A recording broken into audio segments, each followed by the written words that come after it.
Bapak Ibu dirahmati Allah, kalau Bapak Ibu, saya belum tahu apakah ada terjemahannya tidak. Ini cuma salah satu kitab para ulama yang menjelaskan tentang apa saja sih kaidahnya wanita itu boleh aktif di luar rumahnya. Ya kan, itu sudah diringkaskan lebar. Tapi ada buku yang detail. Di antaranya sudah saya sampaikan dan yang saya janjikan yaitu kitab Dhawabit Tasghil An-Nisa. Nanti silahkan di-download, ada. Bahkan webnya yang punya kitab ini punya web sendiri. Dr. Adnan Baharith, ini adalah salah satu ahli pendidikan Islam hari ini. Beliau dosen di Ummul Qura, dan Bapak Ibu dirahmati Allah, pengalaman saya membaca tesis disertasi tentang pendidikan Islam. Menurut saya Ummul Qura punya ciri khas yang kokoh, tajam, dan analisa Quran hadisnya kuat tentang dunia pendidikan. Ya, ini sepengalaman saya membaca berbagai tesis disertasi dari berbagai kampus Islam di berbagai negara. Jadi Dhawabit Tasghil An-Nisa itu kaidah-kaidah, patokan-patokan Tasghil An-Nisa, ya, mempekerjakan wanita. Tulisannya Dirasah Nadhariyah fi Dhawabit Musyarakatin Nisa. Ya, kajian teoritis tentang kaidah keterlibatan wanita fi mayadinit tanmiyatil iqtisadiyatil 'ammah, di bidang pengembangan ekonomi umum, fi dhaw'it tasyri'it tarbawil islami, ya, berdasarkan perspektif syariat tarbiyah Islam, syariat pendidikan Islam. Ini silakan dibaca ya. Ini tidak terlalu panjang kok, setahu saya berapa ya? Ini ada berapa nih? 300-an halaman lah. Ya, saya tidak tahu terjemahnya atau tidak, mudah-mudahan ada, saya nggak tahu. Kalau tidak ya silakan dibuka bukunya. Penulis Dr. Adnan Baharith, yaitu beliau dosen di Ummul Qura dan juga aktif di berbagai organisasi ulama dan ilmuwan Islam di dunia. Saya ingin bacakan ini ringkasnya ya, ringkasnya ya. Jadi ini cuma istilahnya saya membacakan daftar isi. Nah, daftar isinya nanti akan kebayang, kalau mau dalam silakan dibaca, kalau nanti akan kebayang seperti apa. Ya. Dhawabit atau kaidah-kaidah wanita sibuk, mempekerjakan wanita sibuk, artinya akan punya kesibukan luar. Sekali lagi, saya sampaikan sekali lagi. Islam tidak melarang wanita punya kesibukan di luar rumah. Saya sudah sering sampaikan ya. Tidak melarang, tapi Anda harus tahu mana yang prioritas buat Anda. Islam punya kaidahnya, tapi nanti kasus per kasus wanita beda-beda. Kok bisa? Oh iya, kaidahnya jelas, tapi kasusnya beda-beda. Yang satu belum nikah, ya kan? Masih gadis, belum nikah. Yang satu pengantin baru. Yang satu belum punya anak, sudah menikah belum punya anak. Yang satu anaknya 1 atau 2. Yang satu anaknya 11, lain semuanya. Karena beda-beda keadaan wanita, maka untuk mempraktekkannya tentu kasusnya beda-beda. Tapi kaidah-kaidah dasarnya ada. Sehingga nanti harus tetap dilihat bahwa keadaan kita beda dengan keadaan orang lain.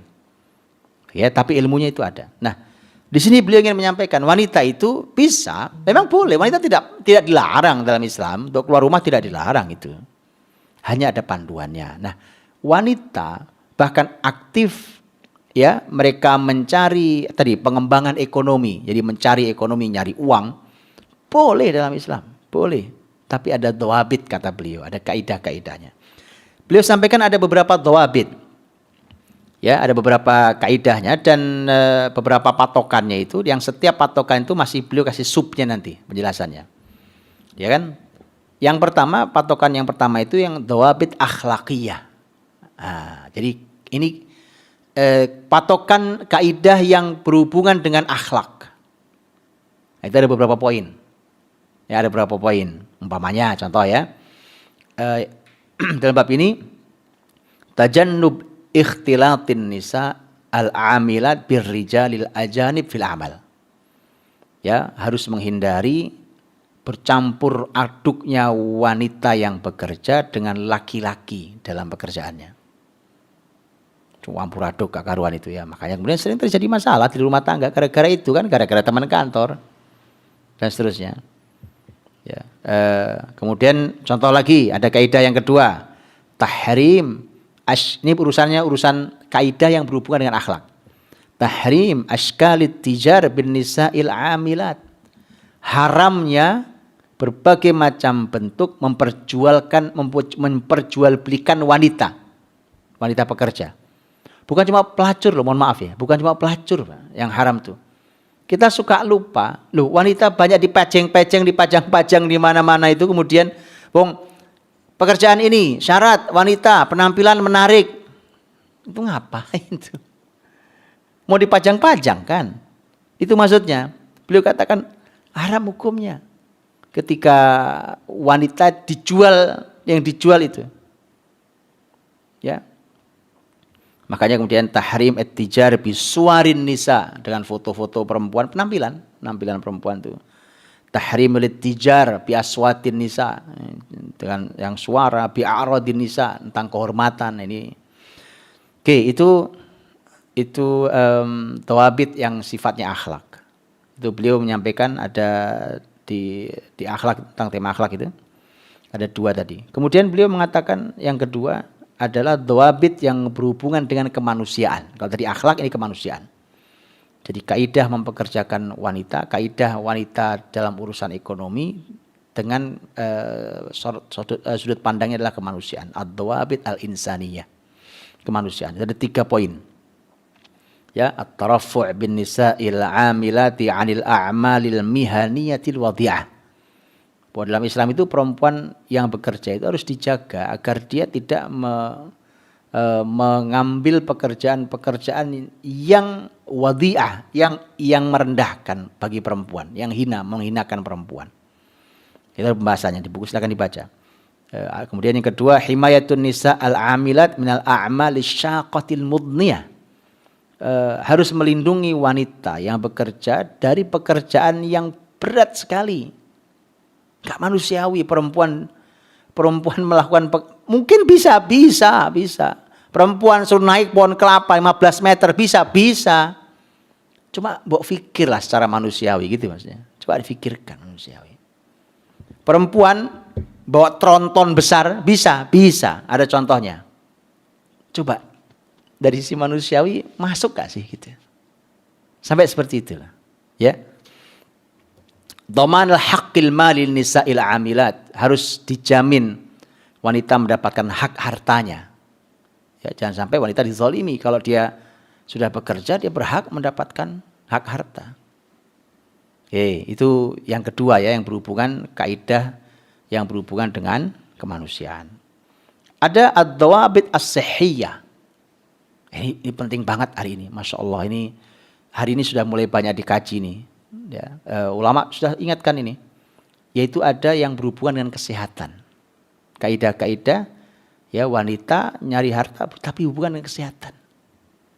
Dengan kesehatan harus sangat dijaga betul tuh kesehatan. Ini beliau memberikan tiga kaidah dalam kaidah ini. Ada tajannub ta'thiratil amalis salbiyah ala sihhatin nisa'il jismiyah. Jadi harus dihindari ya kan, pengaruh negatif untuk kesehatan wanita secara fisik. Kan fisik laki perempuan tidak sama kan? Tidak sama. Karena tidak sama itu, bukti paling gampang ya kita tahu nanti, karena ada poin yang ketiga nanti masalah rahim secara khusus. Karena yang pertama tentang fisik, pengaruh negatif untuk kesehatan fisik. Yang kedua adalah kesehatan jiwa, dan yang ketiga adalah kesehatan reproduksi wanita. Contoh paling gampang kan gitu, laki-laki nggak punya rahim. Perempuan punya rahim yang harus dijaga betul dalam segala makna penjagaan. Akhirnya kemudian terjadi apa? Hari ini Masya Allah sulit sekali perempuan hamil tuh. Betul ya? Kalau kita lihat zaman dulu ibu nenek-nenek kita hamil lahir, mudah semua hamil asal pengen lahir aja gitu. Hari ini kasus sesar lagi. Ini zaman tidak normal. Bagaimana tidak, wong perempuannya memang tidak diperhatikan. Pokoknya kerja atas nama saya kan sekolah tinggi-tingginya mosok. Ini faktornya. Jadi Islam ini ingin memuliakan, bukan ingin membatasi Anda. Tapi ingin memuliakan, ingin membahagiakan. Ini agama fitrah ini. Ya. Jadi hindarkan wanita dari hal-hal yang memberikan dampak negatif bagi kesehatan mereka. Ya. Kemudian ada kaidah nih, ada kaidah lagi, itu kaidah yang berhubungan dengan keluarga. Ad-dhawabit al-usariyah. Nah itu. Ya, kaidah-kaidah yang berhubungan dengan keluarga. Itu beliau memberikan ada 5. Ini sudah kita bahas nih banyak nih. 1, himayatu usarin nisa'il amilat minat tafakkuk. Harus dijaga perempuan yang mencari uang itu harus dijaga jangan sampai keluarganya retak. Ya toh? Kerja, keluarganya retak. Apa indahnya? 2, riayatun nisa al-amilat liqawamatil azwaj minal ikhtilat. Ini sering kita bahas nih. Wanita yang bekerja ini, yang punya penghasilan ini harus sangat menjaga qawamahnya laki-laki. Gara-gara kerja dapat penghasilan, suaminya jatuh di hadapan dia. Ini orang suka nggak perhatikan itu. Saya sudah pernah sampaikan, seingat saya mungkin ya, pernah saya sampaikan bahwa lama-lama ini kalau tidak hati-hati, wanita itu nggak perlu laki-laki. Karena Allah lebihkan laki-laki di atas perempuan itu jelas teks Qur'ani ayat yang sering kita baca. Wa bima anfaqu min amwalihim, dikarenakan laki-laki menafkahkan sebagian hartanya. Lalu perempuan punya harta sendiri. Bahasanya adalah aku nggak perlu uang kamu. Ya kan, aku penghasilanku malah lebih gede dari kamu kok. Loh, kadang gitu. Ya kan? Aku punya penghasilan sendiri kok. Jadi pemberian nafkah suami, ya nafkah harta suami, pemberian nafkah harta suami untuk istrinya bukan hanya sebatas untuk memenuhi kebutuhan. Tetapi ini adalah ikatan kasih antar kita dan ini adalah dalam rangka menjaga qawamah suami. Catat itu. Bukan sekedar kebutuhan, perlu uang, bukan itu. Karena kalau cuma kebutuhan, perempuan nanti lama-lama tidak perlu laki-laki. Dan itu awal keretakan rumah tangga. Baik. Yang ketiga dari di bawah pembahasan tentang kaidah keluarga, salamah muaddilat khusubatin nisa al-amilat minal inkhifat. Jadi harus dijaga betul agar jangan sampai kesuburan wanita itu turun. Loh kan? Tadi sudah kita bahas toh tentang rahim. Ya kan? Susah punya anak. Gara-garanya apa? Kerja alasannya. Ya, namanya orang lelah. Belum lagi kalau tempat kerjanya umpamanya kok tidak sehat umpamanya atau dan lain sebagainya. Oke. Kemudian yang keempat, tajannubun nisa al-amilat azmat as-sira'il adwar ijtimaiyah. Harus menghindarkan wanita ya dari krisis pertarungan peran sosial. Hati-hati lagi nih. Peran-peran sosial terjadi pertarungan di masyarakat, ini hati-hati. Ini enggak sederhana. Ini yang merusak tatanan masyarakat. Peradaban hari ini merusak tatanan masyarakat itu. Jadi bahasa kitanya overlapping itu kerjaan itu, saling tumpang tindih pekerjaan itu. Jadi menjadi tidak jelas. Belum lagi terjadi pertarungan. Harus dihindarkan, itu bukan wilayah perempuan. Kemudian yang kelima itu al-muhafadhu ala salamati auladin nisa ila amilat minal inhiraf. Nah ini juga berat. Harus menjaga keselamatan anak-anaknya perempuan tadi itu. Ya anak perempuan tadi itu. Dari penyimpangan-penyimpangan.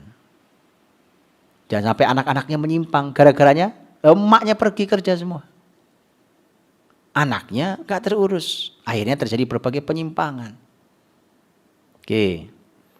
Yang kelima dari dhawabit. Ya, tadi 5 poin untuk kaidah yang berhubungan dengan keluarga. Yang kelima ini adalah dhawabit at-takhassusiyah. Ini masalah spesialisasi. Perempuan mau kerja, apa spesialisasinya? Ya, bidangnya apa? Spesialisasinya apa? Beliau kasih 2 kaidah di dalamnya. Pertama, rafdhu mabda'it tamasulil adwaril mihaniyah bainal jinsain.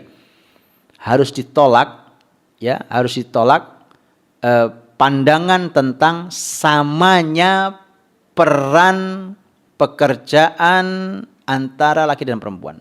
Jadi kesamaan peran dalam urusan pekerjaan harus ditolak gitu. Karena laki perempuan tidak sama. Jadi kalau ini sama saja laki perempuan, ya, laki nyopir bis, perempuan nyopir bis, ya, laki narik becak, perempuan narik becak, laki direktur, perempuan direktur, ya, laki jadi satpam, perempuan jadi satpam. Yuk kita pikir ulang, ya, jadi harus tolak gitu, ya, konsep kesamaan itu. Yang kedua adalah al-hadar min ta'nis wadhaifit tadris fil marhalatil ibtidaiyah. Harus hati-hati dari ta'nis wadhaif tadris. Hati-hati dengan apa bahasa kitanya ya? Tentang pendidikan kita ini jadi feminis. Jadi feminin, maaf, bukan feminis, jadi feminin. Pendidikan di level SD itu menjadi feminin. Kenapa? Ya. Beliau ingin katakan, ini kalau di dalam bab ini, beliau katakan bahwa sebenarnya mengajar itu pekerjaan yang paling dekat dengan fitrah wanita. Karena perempuan itu memang tadi ya, mengayomi, mendidik, menyayangi, itu cocok banget dunia pendidikan. Tapi kata beliau hati-hati, al-hadar, hati-hati kalau tidak ada keseimbangan pengajar. Bayangkan coba, sekarang sekolah dari apa? PAUD umpamanya ya, PAUD ya. PAUD itu umur berapa? 4 namanya ya, 4, 5. Guru PAUD rata-rata perempuan, 4 tahun perempuan gurunya, 5 tahun perempuan. TK, ya, TK 0 besar 0 kecil umpamanya, 6, ya, 4, 5, 6 perempuan. Anggap 7 tahun masuk SD, kelas 1, gurunya perempuan. Kelas 2, ya 8 tahun, umur 8 tahun, gurunya perempuan lagi. Anggap sampai kelas 2 SD saja, udah 5 tahun, anak kita mendapat sentuhan guru semua perempuan. Kasihan anak laki-laki saya nanti, ya kan? Anak laki-laki kita ya, anak laki-laki kita kasih nama Khalid, wah ya kan, mujahid besar, masuk medan pertempuran gak pernah kalah. 5 tahun diasuh perempuan, jadi perempuan itu anak itu. Nama Usama, singa, ya kan? Bayangkan, panglima termuda dalam sejarah Islam dikirim untuk berhadapan dengan imperium besar. Gurunya perempuan semua, jadi perempuan nanti anak itu nanti. Ya kan? Nah itu harus, artinya harus hati-hati. Gak bisa begitu saja. Ini luar biasa ini analisa ini. Ini akan mengubah tatanan sosial kita. Ya, baik. Ini yang terakhir nih, kaidah yang ke-6. Yang berhubungan dengan ad-dhawabit al-hajiyah. Yang berhubungan dengan kebutuhan. Berhubungan dengan kebutuhan. Di sana ada beberapa kaidah tuh. Ada mulai i'timad 'alal umalat nisa'iyah fi qiyamin nahdhah iqtisadiyah. Tidak boleh bersandar kepada pekerja wanita dalam masalah kebangkitan ekonomi. Gak bisa. Jadi kebangkitan ekonomi jangan disandarkan tulang punggungnya itu perempuan. Tetap tulang punggungnya laki-laki. Ya, yuk kita pikirkan yuk. Perempuan terus yang ngurusi ekonomi ya pantesan ya kan. Ya, kemudian kita bicara tentang masalah kebangkitan ekonomi umat, yang ngurus saja perempuan ya kan. Ya kita pikir ulang lah ya kan. Dan yang kedua, tajannub ta'thir a'dadin nisa'il 'amilat 'ala ziyadati nisabil batalah fir rijal. Harus dijauhkan pengaruh jumlah perempuan yang bekerja, ya, pengaruhnya terhadap bertambahnya prosentase pengangguran laki-laki. Nah, ini laki-laki nganggur, kenapa? Tempatnya ditempatin perempuan. Ini efeknya kemana-mana ini masalahnya. Ya, itu harus diukur sampai ada ukurannya. Kemudian yang ketiga, at-ta'kid ala hajatin nisa' al-iqtisadiyah lil amal. Harus dipastikan tentang kebutuhan wanita secara ekonomi untuk bekerja. Betul nggak wanita itu sebenarnya perlu bekerja? Yang perlu mendapatkan penghasilan ini sehingga dia harus diizinkan untuk keluar. Cek betul. Mereka-mereka yang sudah tidak perlu bekerja, sudah cukupi oleh suaminya, kenapa sengsarakan diri untuk itu? Sekali lagi tidak dilarang ya. Tapi kalau sampai harus meninggalkan rumah, jauh dari anak, jauh dari suami segala macam, hanya atas nama ekspresi, mengekspresikan ilmu atau mengekspresikan diri atau apa. Coba dicek kebutuhan itu. Kenapa kita tidak ingin bahagia? Itu pertanyaan saya. Kenapa kita tidak ingin bahagia? Islam ingin membahagiakan kita. Saya kira itu. Barakallahu fikum. Kalau mau detail silakan dibaca kitabnya. Dhawabit Tasghil Nisa, Dr. Adnan Baharis. Hafidzakumullah, saya serahkan pada Ustaz, silakan.